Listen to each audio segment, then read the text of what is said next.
how to address misinformation, and the best way to address it is to address it before it gets to you. The catalyst for this workshop kind of brought together very quickly because we learned a couple of weeks ago that the Heartland Institute is up to their old tricks and is planning to mail a new 82-page pamphlet of propaganda, essentially, about climate change misinformation to 100,000 teachers. And we thought that was happening imminently. It appears that they are actually still trying to raise money for that. So it looks like the earliest that will hit your mailboxes is in March. And I will also note that we won't say their name very much because we don't want to give them free advertising or help them with their fundraising. So it's a difficult conundrum to talk about this stuff in a way that that doesn't sort of provide oxygen to their fires and help them raise money and things like that. But it does make sense that you know why it is that we're doing this and have an idea of what's coming. And I'll also note that we sort of suspect that the people who are joining us today will recognize that material for what it is the moment they see it. It is, in our opinion, very disrespectful to teachers and insulting that they think that a fair number of teachers will take it and run with it when it's so transparent that it is what it is. And one example of that is that the name of the project is Climate at a Glance, which is a name they stole from a NOAA website that is very, very different from the materials they're producing. I will note, unfortunately, that website is not working today. That's the way it goes sometimes. I should also have mentioned in the introductions that Chris Sperry is joining us today. Chris, do you want to just say a quick hello and who you are and what you do? He will be our respondent today. Thanks so much, Don. Chris Sperry, Director of Curriculum and Staff Development at Project Look Sharp, which is a not-for-profit media literacy initiative at Ithaca College. Wonderful to be here. Our work is providing teachers with the resources that you need to integrate critical thinking about all media messages. We have over 60 lessons related to climate change, 3 or 4 specifically about disinformation and climate change, one of them, in fact, on the Heartland Institute materials. I'll share a little bit about that later, and I'm excited to be here. Yes, and thank you very much for joining us at the last minute. I saw Chris had registered, and we had thought about inviting him, but this came together so quickly that I thought it might be insulting to ask him very last minute, and then he was on the registration list. So I'm very, very glad to have Chris with us today. So I'm going to start off with a 3-minute video talking about the characteristics of this stuff, and give me a thumbs up if the sound is okay once I hit play here. I forgot to click the checkbox, but I think it'll work anyway. So here we go. This is climate. You hear that okay? Some changes lately. Great. It's feeling hotter. It's thinning on top. It's experiencing more flooding events. What's causing these changes? We've been burning fossil fuels like coal and oil, sending greenhouse gases into the atmosphere. The problem is greenhouse gases let sunlight in to warm the Earth, but they also trap infrared heat glowing from the Earth's surface. The more greenhouse gases in the air, the more heat gets trapped and the planet warms. Scientists have been measuring our climate for many decades, and all the evidence confirms that burning fossil fuels is the main cause of global warming. The scientific case is so strong that 97% of climate scientists now agree that humans are causing global warming. But some people dismiss the scientific consensus. How can you tell if someone is rejecting scientific evidence? Science denial has 5 telltale techniques. Learning how to spot them can keep you from being misled by misinformation. So let's look at science denial in its natural habitat. The first technique of denial is fake experts, spokespeople with no relevant expertise. The Global Warming Petition Project lists 31,000 people disagreeing with human-caused global warming, but 99.9% of the people in the petition have no expertise in climate research. That's fake experts in bulk. The second technique is logical fallacies. A common fallacy is red herring, a distraction that has nothing to do with the conclusion. For example, arguing that carbon dioxide takes up a small percentage of the atmosphere, so it can't have a strong effect. But we all know examples in everyday life where a tiny amount has a big effect. Take blood alcohol, for example. The third technique is impossible expectations, demanding unrealistic standards of proof, like arguing that global warming doesn't exist because it's cold.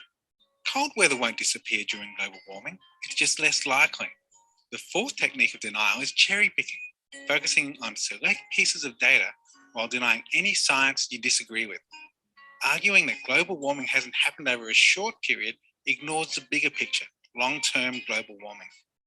The last technique is conspiracy theories, the idea that all the world's scientists are in on a global plot. The problem is you can't change the mind of a conspiracy theorist. Show them evidence to disprove their conspiracy, and they'll say the evidence was part of the conspiracy. Facts bounce off their tinfoil hat. That's the 5 techniques of denial: fake experts, logical fallacies, impossible expectations, cherry picking, and conspiracy theories. Knowing these techniques is the first step to giving misinformation the flick. So that's a good overview, and that was narrated and put together by John Cook, who has done a lot of wonderful work in this area, and there are links to his related resources in a few places in the agenda. Don, yes. Would you prefer that we hold questions to the end or ask them as you go along? You can ask as we go along. Okay. Well, one thing I noticed in that video was that 97% figure of scientists who agree, which I think must be out of date by now. Yeah, it's more like 99 point something. Yes, yes. So that's one thing that I think we want to keep in mind and perhaps update. Yeah. I suspect that video is a few years old, but 97% versus 99% is worth noting, but not a huge difference. Okay, and we'll be talking about the different parts of Flick as we go through, but a really key idea for an awful lot of this is that prebunking is far more effective than debunking. That's been understood for a long time, and there are a series of quotes at the end of the agenda that ends with this from Thomas Wolseley, who was a cardinal back 500 years ago, who said, "Be very, very careful what you put into that head of yours, because you will never, ever get it out." And that's really a fundamental lesson that is why we're not drawing too much direct attention to the resource that we're responding to here. Now I'm going to pull some resources, a resource from our teacher-friendly guide to climate change, which looks like this. And as noted in some of the advertising for today, if you want a print copy of that, send me an email, and I'll put my email is there on the screen right now, and I'll put that in the chat. And if you want a hard copy, we will get you one. It might take us a little while because of pandemic related complications of people being in different places, but we will get you a hard copy. It is also online, and we've got links to that in the agenda. And this is drawing directly from that in chapter 10.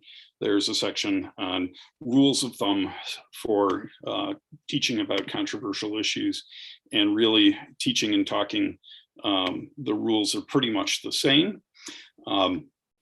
The first of those rules is complexify the seemingly simple. Part of our problems come from oversimplifying. We as educators and journalists and politicians all want to make things cut to the simple. And that makes sense an awful lot of the time, but the reality is that the world is a wickedly complex place, and we don't do a very good job of talking and teaching about all of those complexities a lot of the time. So we want to work on that. One piece of that is to move from debate to discussion. Debate tends to help people dig in to their positions and sometimes harden positions, sometimes more than it educates.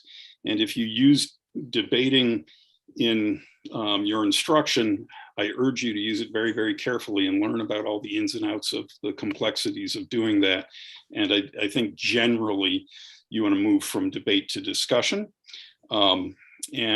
Controversial issues are always interdisciplinary and can be more deeply understood from a systems perspective. And throughout the presentation, there are places where you see this little tiny shovel icon, and that points to a resource where you can dig a little deeper on some particular points. And that particular one points to a list of resources for teaching climate change across the curriculum. But don't forget the importance of the simple, and a really important bottom line message for a lot of climate change work is to simply use less energy at every scale that we can possibly do it. An example of complexifying relates to that. Which is more important, the energy source used or the amount of energy used? And for whatever reason, we don't talk, in my opinion, nearly enough about the second one of those questions. And we really, really should. Thinking about how to use less energy is at the heart of an awful lot of effective climate action. And to complexify it still further, you can think about the costs and benefits of framing things this way. And I am flying through this, and I also meant to say a few words about standalone hour-long workshops as part of your professional development are really of limited utility unless you dig into the resources that are included in that program. So we're hoping that you'll take a closer look at a lot of the resources. There's a wide array of things linked from the agenda. And if you just kind of walk away from here and forget about the hour, you've forgotten about the hour, and it won't make any difference in what we're doing. The second rule of thumb is that evidence matters, but evidence alone is not enough. And a sub point to that is you need to learn about cognitive biases, including your own. And if you don't know what that is, there's another digging deeper icon down below here. But you really need to dig into that because it's hugely, hugely important.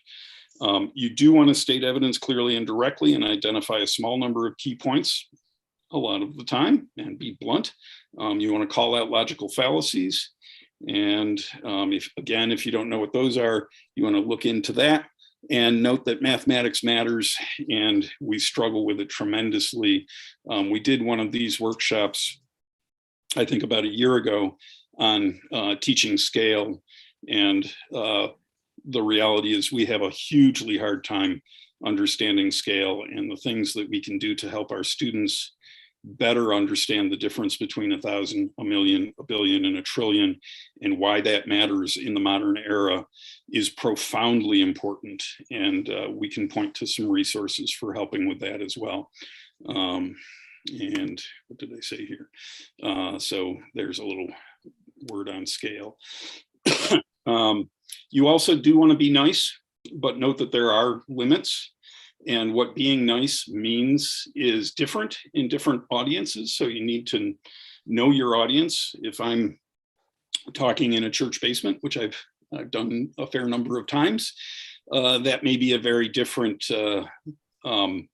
connotation from speaking to this audience, and it's very different speaking in the basement of the Presbyterian Church in Clarence, New York that I grew up in versus speaking in the Unitarian Universalist Church in Buffalo versus speaking in a Southern Baptist church and so on.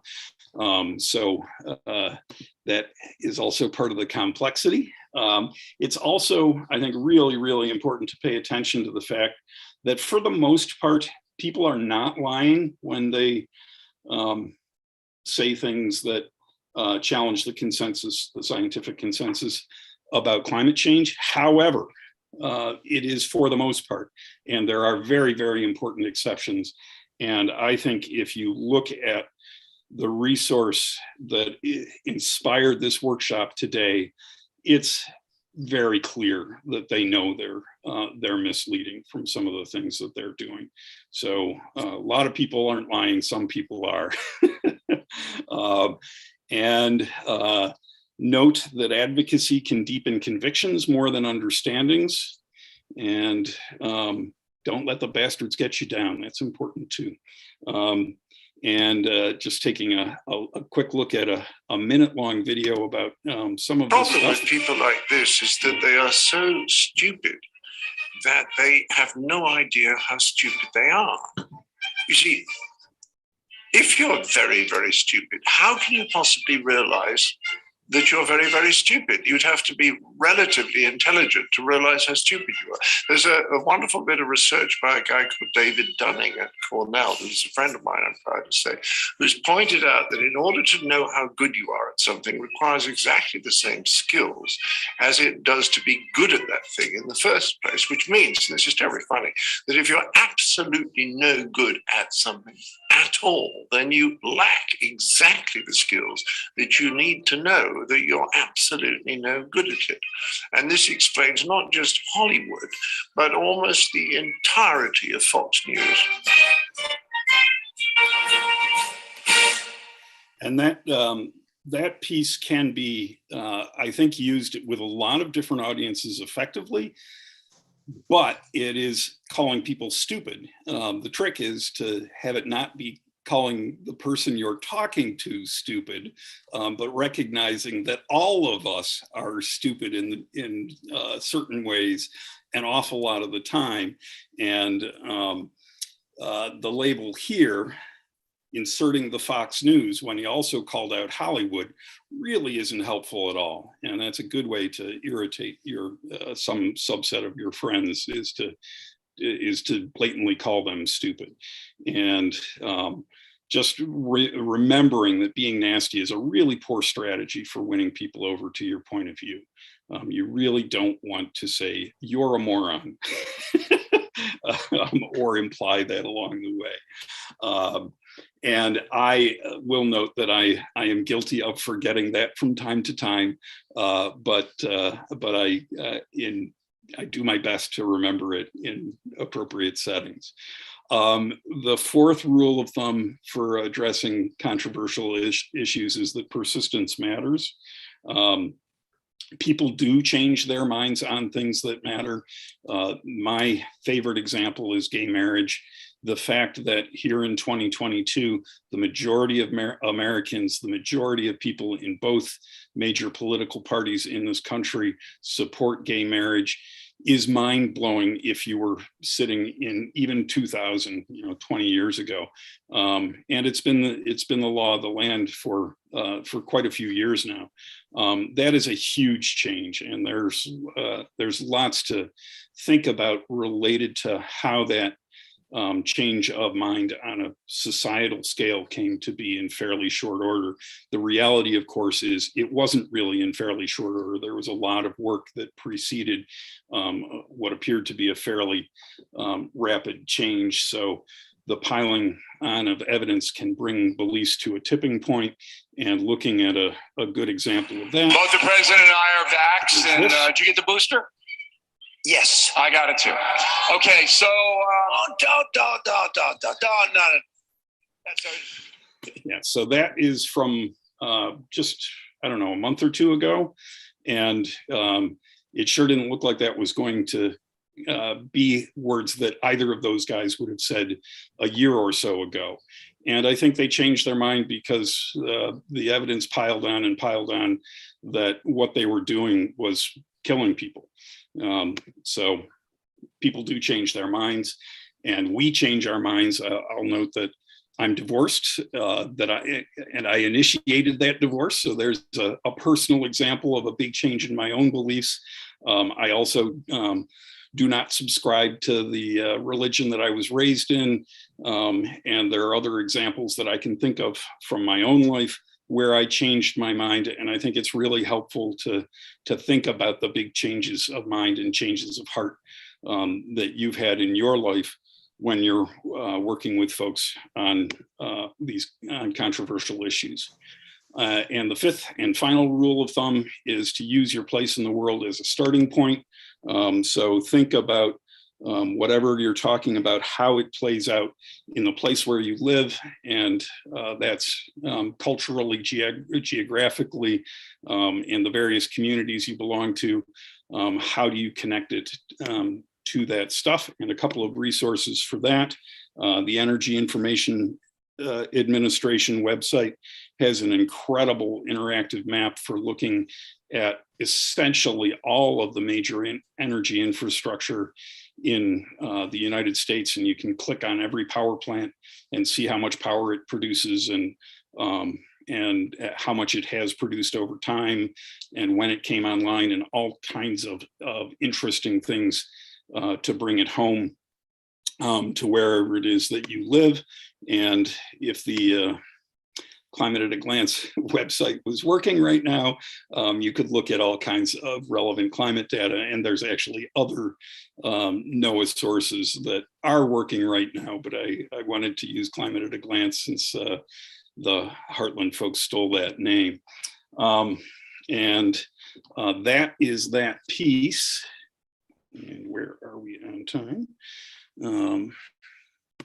And I think I can take we are really flying through stuff. And I am at the time to pass it off to Alex. So I'm going to stop sharing. And as we're transitioning, I can take one or two questions as Alex picks up. So questions, comments on what's been said so far. And if not, there's time for discussion 15 minutes from now or something like that. Anyway, so what I'm going to do is take you through some of these examples of FLIC with respect to the Climate at a Glance website, a publication whose authors must not be named. I'm a little bit torn because, I'm of the opinion that no, we don't want to give oxygen to people who don't deserve it. But at the same time, you got to know who's playing on the other team. And you watch the films before the big game so that you can be prepared for this stuff as it comes at you.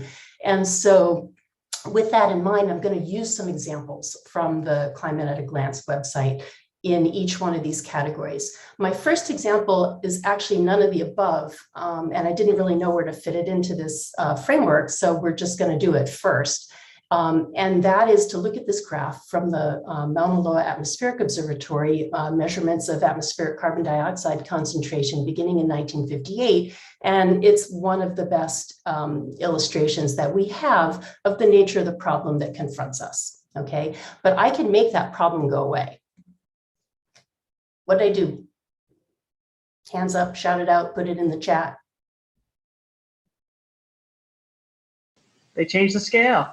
Change the scale, exactly. So that's one of the very first things to take a look at if you see a piece of data from somebody who you suspect or know is a climate change denier. Take a careful look at the graphics that you're being shown, because it's very simple to flatline these data sets if you're not very honorable about how you do it. Okay, so FLIC. The F is for fake experts, okay? And the Climate at a Glance website has so many examples of this, all right? A fake expert, you may not know the names of all the players, but there are some pretty simple ways to recognize fake experts. And first of all, if they reference me, myself, and I, and all my friends, those are fake experts, okay? So for instance, also if the references are things that people have self-published, or if they're on blogs or places that aren't peer-reviewed publications, those are red flags, okay? So on the Climate at a Glance website, it's structured with a whole bunch of different topics. And one of the very first ones is about climate refugees. And if you scroll down to the bottom of that page, you see that they've got 7 pieces that they recommend for further reading. And if we look at the very first one, this is to a website called What's Up With That? All right, this is their friend. This is a blogger who is a well-known climate change denier. And you can see that the first reference is to that blog, the third reference is to that blog, the fourth reference is to that blog, okay? If we go down to the 5th reference, they're referencing themselves. This is the same website, all right? References number 5 and 6 are self-referential, okay? That's a no-no. And then the last one is the Global Warming Policy Forum. That's another climate denier blog. All right, so 6 of these 7 references are me, myself, and I. And the only one that's even close to real is the second one, which is a news piece from The Guardian. Okay, it's a news piece. That's not actually scientific data. So there's one easy way to recognize fake experts, is to think about me, myself, and I. I always get stuck. Here we go. Okay, L is for logical fallacies. Now, this one is a little bit more challenging because there are many different ways to have a logical fallacy. And some of those were quickly gone over in the little video that we saw. But for example, appealing to nature or a single cause is an example of a logical fallacy. If you say climate has always changed in the past, it was natural processes, therefore modern climate change is also natural, that's a single cause. You're saying the only way that climate can change is by natural causes. We know that's not true. And you can think of lots of other examples that contradict that. You know, if we know that forest fires have natural causes, does that then follow that all forest fires are natural? Of course not, okay? So that's one category of logical fallacy. Another one is anecdotal evidence, and that's the Inhofe thing. It's cold today, so climate warming isn't happening. Straw man false equivalence, I'm going to go into that in an example on the next slide. But for instance, setting up a straw man means picking something that you're going to represent in a way that you know that is not intended to be represented, okay? And we'll talk about that in just a sec. Another logical fallacy is oversimplification. For example, carbon dioxide is plant food, so woo, must be good, right? Red herrings, that was mentioned in the little video, particularly distracting by the idea that trace components are so small that they can't possibly have any kind of impact. So we know that the atmospheric concentration of carbon dioxide is 0.04%. That has a big impact. If your blood alcohol level is 0.08%, you're in jail for drunk driving. And one of my favorite ones, at 0.01%, a crystal of corundum, which is not particularly special. If you have 0.01% of titanium and iron, you turn that corundum crystal into a priceless sapphire. So trace quantities are in fact very important. And then the last one that I've got here is the slippery slope logical fallacy. If we address climate change and stop burning fossil fuels, the economy is going to crash, everything's going to, you know, civilization as we know it is going to end, and or we're all going to end up being socialists. And the thing about that is that this is in fact the motivation for a lot of climate change deniers. It's the idea of you know, changing the status quo, and particularly anything that's going to lead to more government control is a real issue. So here's an example of a straw man logical fallacy. This is a graphic from the previous IPCC climate report. This is number 5. We're on number 6 now. But these are carbon emission scenarios that were used up through the most recent report. And there are 5 different scenarios from sort of reducing how much CO2 we emit to sort of middle of the road scenarios to sort of the high end business as usual worst case scenario. And so these are the CO2 emissions based on what we burn as fossil fuels and land use and things like that. Over on the right, we have 2 different kinds of outcomes from those CO2 emission scenarios. The first are estimates of surface temperature through the end of the century, with the worst case scenario, the red one, the best case scenario, the blue, and then also sea level rise, same thing there. Okay, now, if you want to set up a straw man, you would misrepresent one of these scenarios. So what if you took a Sharpie and just erased the one you didn't like and only talked about the worst case scenario and represented it as what climate scientists believe to be true? Okay, there's your straw man. And if you think nobody would do this, think again. This is actually a very well-known example from decades ago. In 1988, NASA climate scientist Jim Hansen was testifying in the Senate, and he showed data from his climate models for what he had 3 scenarios for the way that temperature might increase in response to carbon dioxide emissions. 10 years after Hansen testified, a guy from the Cato Institute named Patrick Michaels also gave congressional testimony. He whited out the middle case and the lower case scenario and only presented the worst case scenario and said, see, climate scientists don't know what they're doing. They predict all kinds of crazy change that we haven't observed in the intervening decade. Okay, so this is when Don said most people don't lie, but some people do. Yeah, some people do, and they do it in Congress. Okay, the I in FLIC is for impossible expectations. And this includes sort of reframing the question or moving the goalposts. And this example is from the Climate at a Glance website. It's from the section called Heat Waves. And we are presented there with this graph, which, if you can see the reference at the bottom, actually comes to us from NOAA. And this text accompanies it. Heat index data shows no increased heat wave intensity or frequency since the 1930s. Figure 2 shows extended periods of very high temperatures, which were much more frequent in the 1930s, almost 100 years of global warming ago. Moreover, recent heat wave frequency and intensity remain within historically typical ranges. Okay, and now I have to say, when I first looked at this graphic, I was like, huh, what's with that? I wonder what's going on. And so, of course, the first thing I did was I checked to see if this was real and if they were messing with the axes and if they were cherry picking the data. This is real, all right? They are showing you actual heat wave index data from NOAA.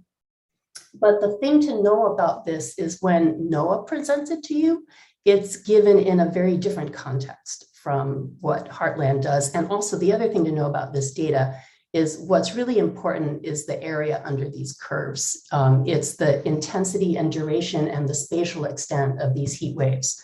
The context with which NOAA presents this is showing you the 30-year window. 30 years is how we define climate as opposed to shorter term weather events. In the 30-year window of the last 30 years, we can see that this top graph is average number of heat waves per year, and the bottom one is heat wave season length. So we're seeing more heat waves in each decade, and we're seeing a longer duration during which these heat waves occur. And you can also see the cities that are most impacted by that. So here's some additional context that wasn't present in the Heartland piece.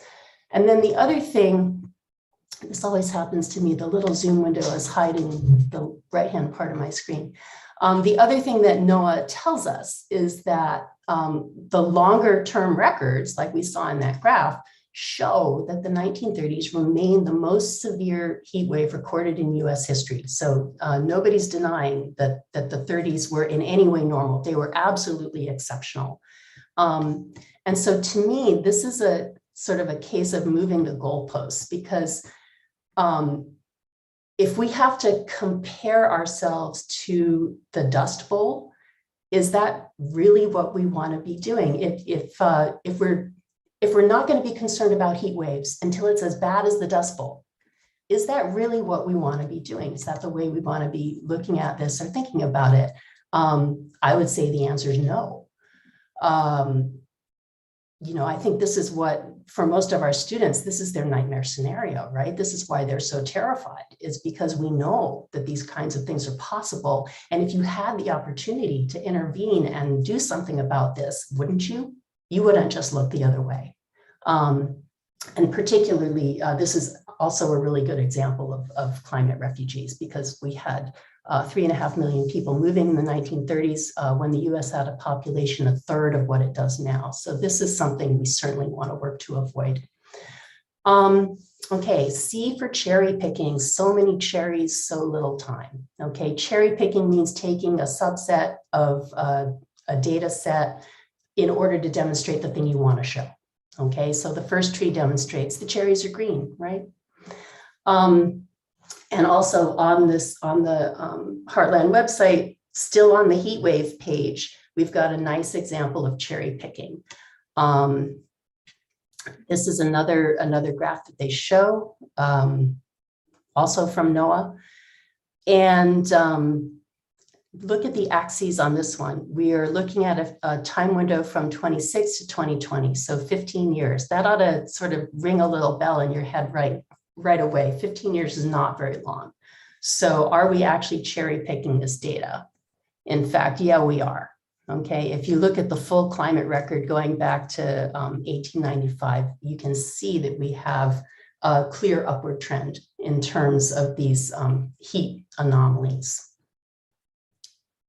Okay, and then conspiracy theories. I love the way that video presented the conspiracy theories, particularly the clang off of the tin hat. Conspiracy theories are so hard because you're never going to change the mind of a hardcore conspiracy theorist, even if you recognize when they're spouting conspiracy theories.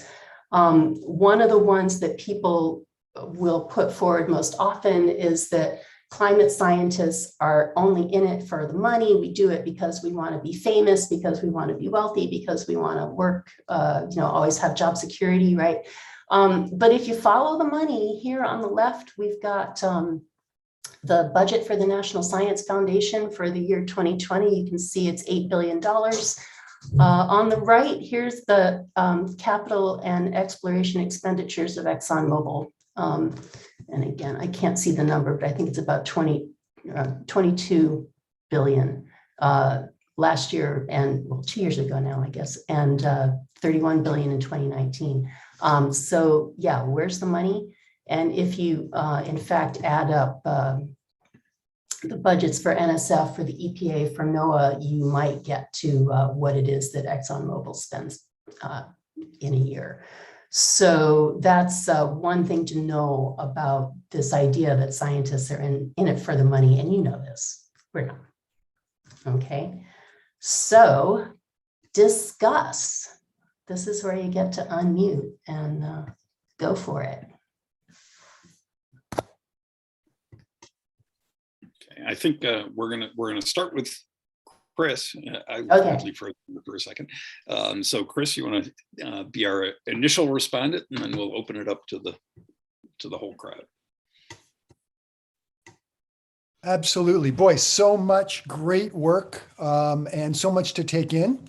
I think I'm going to jump right to my piece of this work, which is about methodology and about how we teach this. Just agree with everything and appreciate everything that was presented. But want to reference a empirical study done 2017, Joseph Kahn and Benjamin Boyer.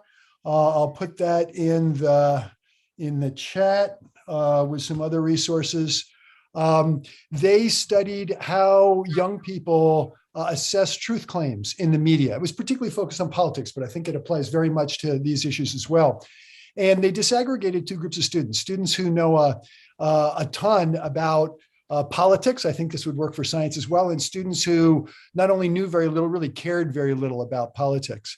And what they found was that students who knew a ton about politics, about history, they got A's in their social studies classes, and you can compare this to science as well, were no better able to assess what's true and what's not true in news and media. And that's because of their confirmation bias. Their motivated reasoning, in the language of Kahn and Boyer, they took the facts that they knew well and applied them to discredit information that didn't agree with them, to undermine sources and give no validity to sources that didn't agree, and to provide other information. So if you think about that for a minute, it kind of pokes a hole in some of the basis of our work as educators, which is to say, if kids would only listen, if they would be interested and focus on what we have to tell them when we present them the truth, then they're going to know the truth and believe it. And unfortunately, it's not true. But what Kahn and Boyer went on to do is study, well, what does help young people to really figure out what's true and what's not true, and to be conscious of disinformation, particularly when it relates to their own value systems and ideas. And they identified 3 qualities of education teaching that were really central for that. One is students had to kind of state their own opinions and provide evidence to back it up, which we often do a good job in education. 2 is students had to analyze different points of view and perspectives. And again, we do a pretty good job of that. But the 3rd one is really interesting. They had to reflect on their own thinking. They had to reflect on how they understood what was true and was not true. And one of the most effective ways for that metacognition was to have students working with each other, not debating, but discussing different points of view and perspectives, and talking to each other about credibility and sourcing and accuracy. So what I want to suggest is, in addition to our important work of presenting them with the truth, helping them to understand strategies of disinformation, we need to provide them with well-facilitated discussion, analysis, evaluation, and reflection on not only accurate science, but also disinformation. So just telling them this is disinformation is too easy for them to discredit based on their own confirmation biases. But having them have to engage with reflecting and thinking about, well, why do I think this is credible or not? What are my own impressions and interpretations, and how do my own biases and identities influence that, really is critical. So I've put in the chat links to Kahn and Boyer and to our work in Project Look Sharp. We have 50 media decoding lessons, all free online, related to climate change. I've identified 3 of them in there that are high school lessons about disinformation, including Heartland materials, and how to engage students in that. And then the last few things that got cut off, I think, are the most fun in some ways. And they are a 10-minute classroom decoding video demonstrating students being led through an analysis of a disinformation video that uses some of the strategies, logical fallacies. It's looking at, well, but humans just have a little tiny bit of carbon that were added compared to all of that carbon in nature. How could that possibly? And the students trying to figure out that, but then also in the middle of it, reflecting on their own biases as they interpret and analyze these. And then the last 2 links there. One is 2 key questions to ask when decoding different kinds of media, including the charts and graphs you were just looking at. And finally, a blog post about how do we teach critical thinking, but also protect the science, some of the really challenging issues that you were raising here. So great work, but also want us to push to think about the methodologies in the classroom that we use to teach students to not only recognize misinformation, but to recognize their own thinking and their patterns, to teach them to be lifelong learners and reflectors on their own thinking. Back to you. All right, awesome. And back to me means back to you all. So you can raise questions in the chat, or we're not a huge group, so I think people can raise hands. Yeah, put your hand up. Zoom. Yeah, I did. Elizabeth has her hand up. Yeah. Go ahead, Elizabeth. I think we may have kind of solved the problem where I teach. We had a group of incoming biology majors all take the same first year class. And the first year class was science, pseudoscience, and scientific fraud.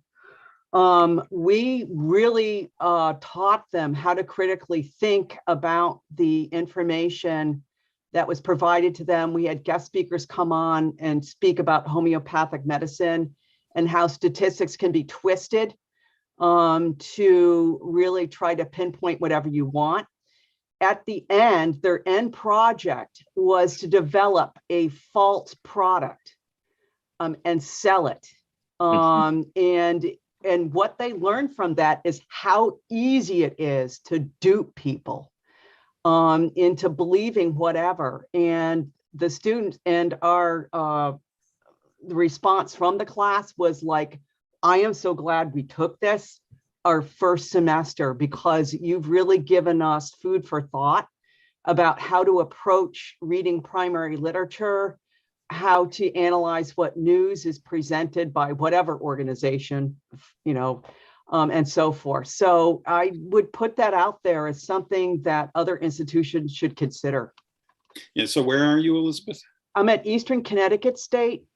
Awesome. And yeah, I went to Cornell, so. Very good, very good. Yeah, yeah.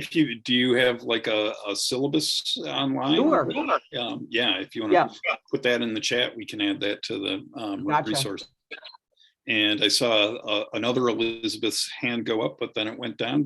Does the other Elizabeth have a question? Or I don't see any current hands up, do I? Okay. I don't think so. Other questions, comments, smart remarks? Okay, let me see if I can find it.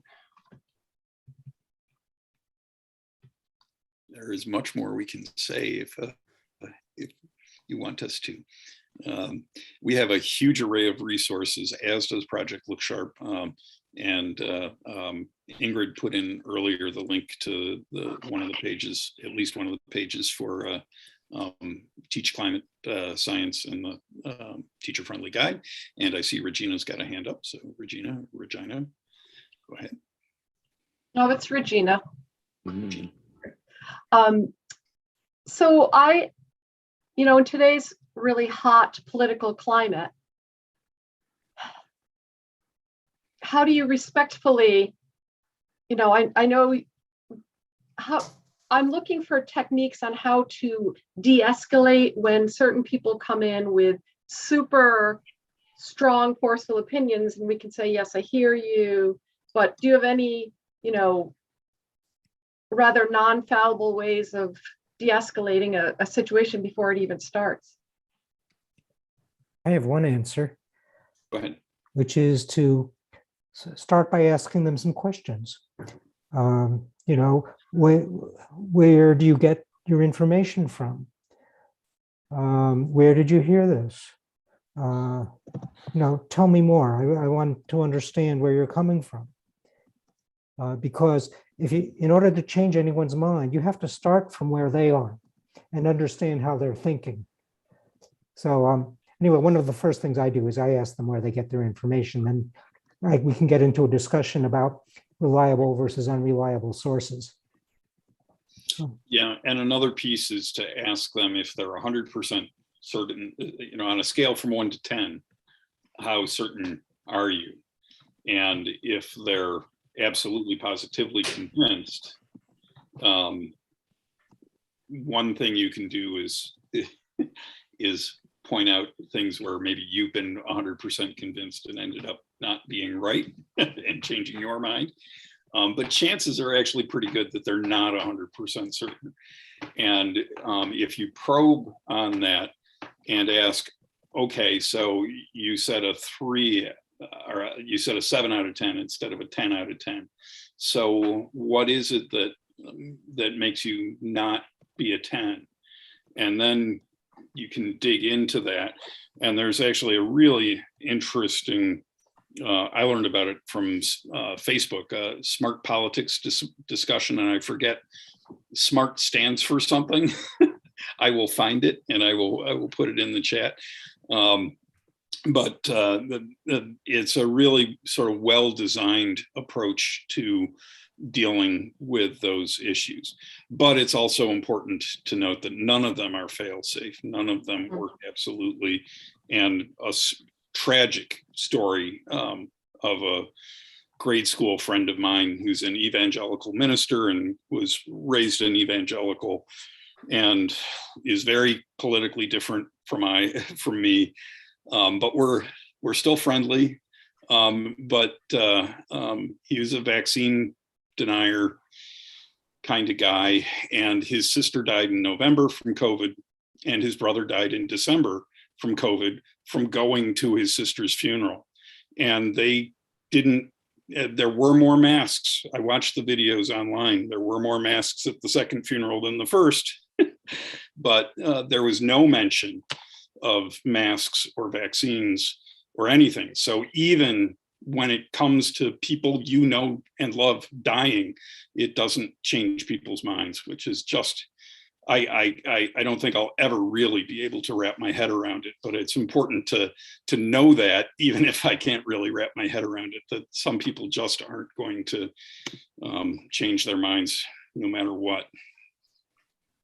I would add just one other thought, and that would be, we've talked about questioning and how important that is, but you talked about de-escalation. You know, if someone is so hot, the questions aren't even going to work with that one. So how do we de-escalate? And one of the strategies is certainly to try to connect them. Oh, I really understand, you know, that the frustration you're feeling, or, you know, I've had those experiences like Don, you were saying, in my own life. So to try to make a connection, you know, the research really shows that if people find any kind of an identity connection with you, they're more likely to listen to what you have to say than if it's like, oh, you're someone who's from the other side, and whatever you're going to do, you're going to try to convince me differently. So if we can try to make those connections, that can also help to de-escalate, and then the questioning process can be more effective. Yeah, Susan, I think Susan had a question, Don.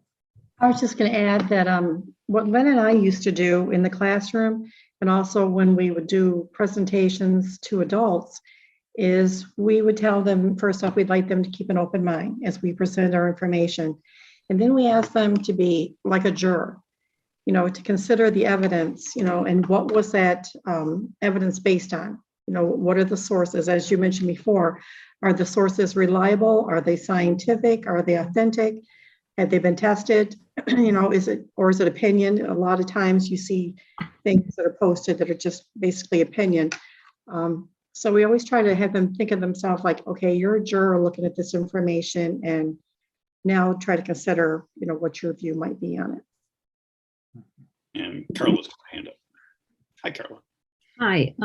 So I posted in the chat a resource. It's a climate change activity, and it begins with a plausibility ranking test. So we give students 2 models of climate change, ask them to rank the plausibility of the models, and then after they've gone through this sort of model evidence link diagram, they end up re-ranking, and we, in the end, we give them sort of a quiz, but it's not what do you think, it's what do you think scientists think is the most plausible. So that's one of those other strategies, is rather than cornering them on their beliefs, getting them to recognize which is a more scientifically accurate or plausible model.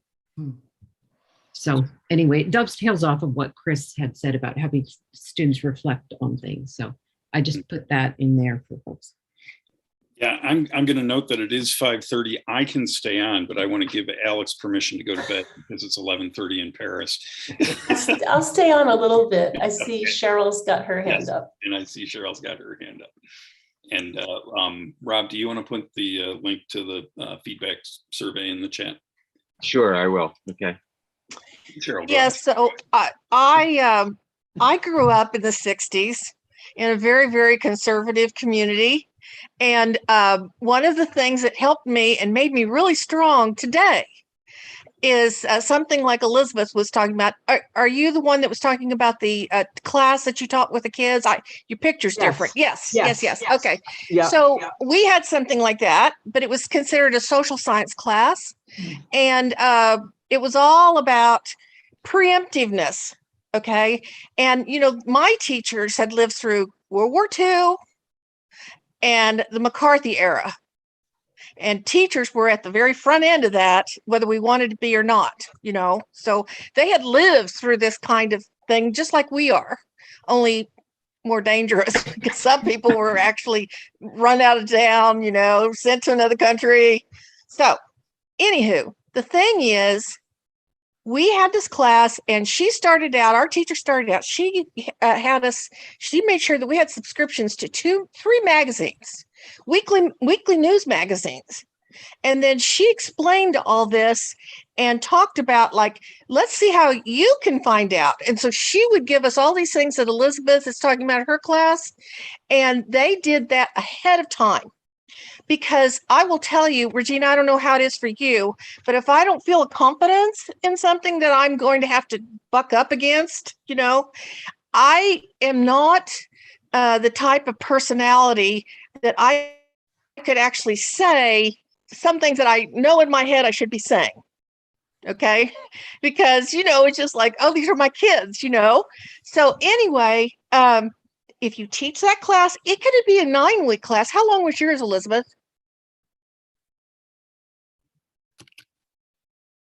The class was a full semester.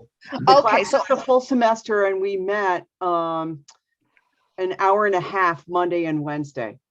Yes. Oh, okay. So we had lots of time for discussion. You bet. So ours was a semester also, and it was really the most fabulous thing because as we've gone through the last 10 years, especially, it's helped buoy me. And of course, when we went, because I'm a biology, microbiology, genetics type person. And so I've had to do this evolution thing in the 80s. So, you know, it's a new thing every time, something to get people not to think we're any good. But you have to do this, you know, you have to go ahead and get all your things. And when I saw Don's, I'm on the NSTA listserv, and when I saw his invitation, I was like, oh my gosh. So I'm taking this climate course, an AMS climate course, and Chad Kaufman's teaching, and it's really great. And I'm like, oh my gosh, here's a merger, you know? And so I thought I have to come to this and see what you guys are doing. And I really appreciate it because a lot of times you're validating what we're already doing is a good thing too. But I agree. Preempting, like Matt was talking about, and Elizabeth was talking about, you guys do it ahead of time. And then, you know, it's just like with your kids at home. You prep them for things that might happen at school or, you know, with their friends, and they may not always listen to you, but most of the time they're at least going to respect your ideas. So there. And I'm sorry I'm not online, but internet's kind of iffy today because of the snow. And I don't want to totally be blanked out. So, but thank you so much. This has really been great. Thank you, Cheryl. Other questions, comments? And Rob did put the link to the exit survey both in the chat and in the agenda. It's linked from the agenda. Initially, it had the wrong date on it. It's the right survey. Yeah, the survey was the correct one. I just had forgotten to change the title at the top. It's now fixed. And I will note, and like I said, I'm glad to stay on for a little bit longer. I also put links to some coming events at the end of the survey, and included a link to our Educator newsletter. If you learned about this on Facebook, then you may or may not see the announcement for the next one. The next one, we know the topic. We have not nailed down the date. It'll be either in late April or early May, and we'll be talking about addressing climate anxiety in teaching. So look for that in late April or early May. I also put the link to our Science in the Virtual Pub series, which this coming week, I will be talking about how changes in energy yield changes in history. So that's this coming Wednesday at 6 o'clock online, or if you happen to be in Western New York, we will be back in the pub finally for real at the Resurgence Brewing Company. And there's lots of other info linked from the resources in the agenda. And like I said, I'm glad to stay on if people want to chat further and raise more questions.